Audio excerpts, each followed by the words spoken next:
mahasiswa aktif di Universitas Bunda Mulia, program studi Hospitality dan Pariwisata. Di video ini saya akan menjelaskan kepada teman-teman semua masakan khas dari Kalimantan Timur, tepatnya di kota Samarinda. Makanan ini adalah sate payau. Sate payau ini secara tampilan tidak berbeda dengan sate-sate pada umumnya.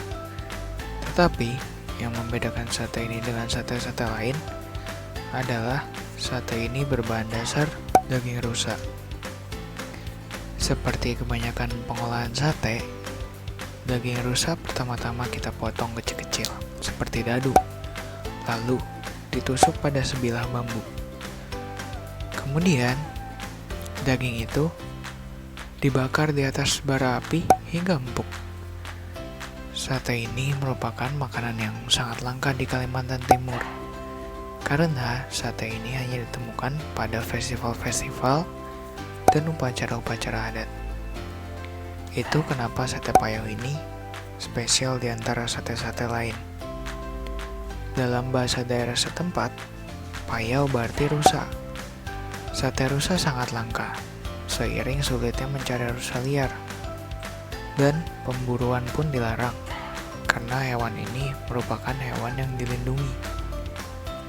Maka dari itu, kalau kamu datang secara tepat waktu pada acara-acara di Kalimantan Timur, kamu sangat beruntung karena dapat menikmati sate ini.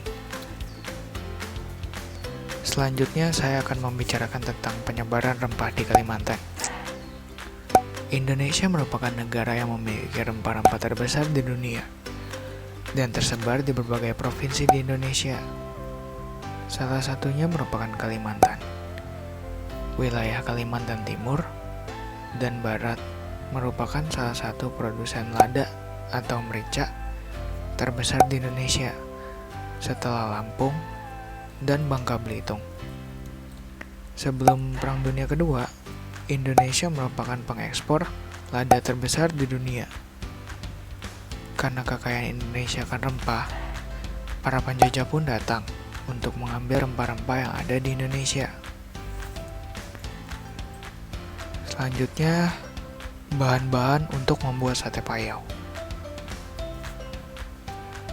Tentunya yang perlu kita siapkan adalah yang pertama adalah 500 gram daging rusa, tusuk satai, 3 sendok makan minyak goreng, 5 buah cabai merah keriting, 2 siung bawang putih, 1 butir tomat, 3 buah kemiri, 1 sendok teh merica bubuk, gula merah, dan juga garam. Selanjutnya adalah langkah-langkah pembuatan sate payau. Pertama, potong daging dengan bentuk dadu, lalu rebus cabai, bawang putih, dan tomat hingga layu. Setelah layu, kita angkat dan tiriskan. Selanjutnya, blender gula merah, kemiri, merica, dan garam hingga halus dengan sedikit minyak goreng. Lalu, campurkan dengan kecap manis dan minyak goreng. Setelah itu, aduk bersama daging yang sudah dipotong tadi. Lalu kita diamkan selama kurang lebih 20 menit. Setelah 20 menit, tusuk daging tersebut dengan tusukan satai.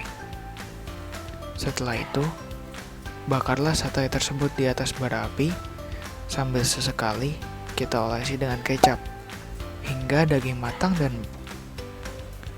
Lalu sate payau pun siap disajikan.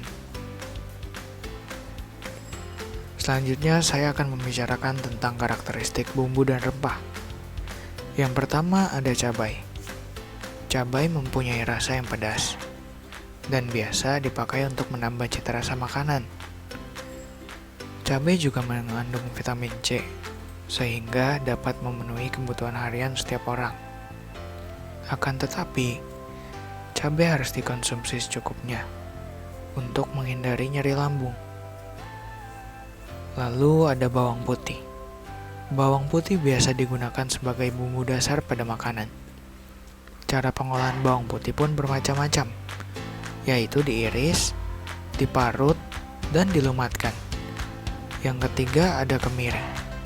Kemiri digunakan untuk menguatkan aroma sedap pada makanan.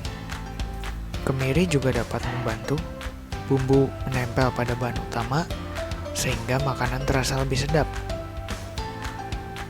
Lalu yang terakhir ada lada. Lada memiliki rasa pedas, pahit, dan hangat. Lada berfungsi sebagai penambah cita rasa pada makanan. Selain itu, ada pewarna alami pada sate payau, yaitu kecap manis.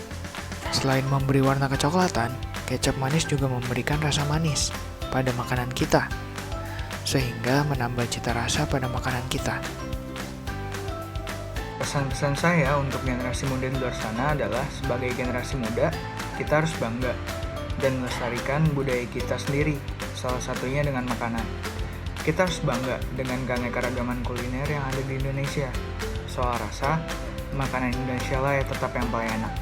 Jadi, kita harus bangga dengan makanan tradisional yang kita miliki. Sekian video dari saya, terima kasih sudah menonton dan sampai jumpa.